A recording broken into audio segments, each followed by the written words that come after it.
If I wanted to make a new friend today, here's exactly what I'd do. First, I would put myself in repetitive proximity to other people. That's how we make the most of our friends, is repetitive proximity, right? Your neighbors, your school friends, your college friends, your work people.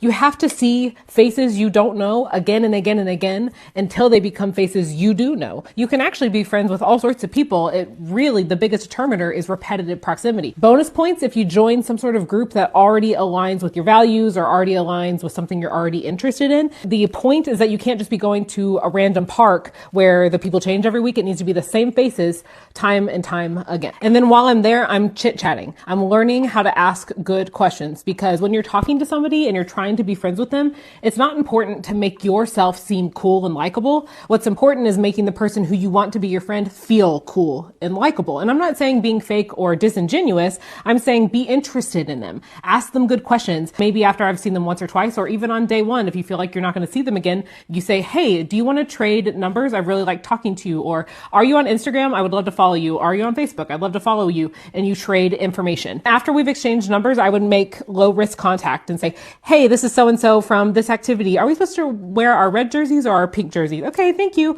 Or if you wanted to skip that, you can invite them on a friend date. Now, you don't have to call it a friend date, but I always invite my new friends who I don't know to go on a walk, because we always have little kids. And if you invite them to like a park or something, we're just going to be chasing our kids. But if we go on a walk, we can bring our strollers, our kids are strapped in, and we actually have time to talk. And then either person can leave whenever they want. After we've gone on our first date, I'm going to text them something relevant to our conversation. Like, here's that recipe you asked for, or I saw this article and it made me think of you. And then I would continue chatting with them at our weekly proximity event. And then I would invite them again to something else. Maybe it's another walk, or maybe you're both interested in basketball. So you ask them to go to this basketball related thing or something related to your interest. And on the way to that event, you text and say, hey, I'm stopping by to get Sonic drinks, or I'm getting coffee. I'd love to get something for you. What's your order? And then you bring them some food. Nothing concretes a friendship like some food. And then you just continue in that. After that, this is important. You ask them for help. You say, hey, what's that recipe? Or, hey, would you mind coming over here and showing me how to use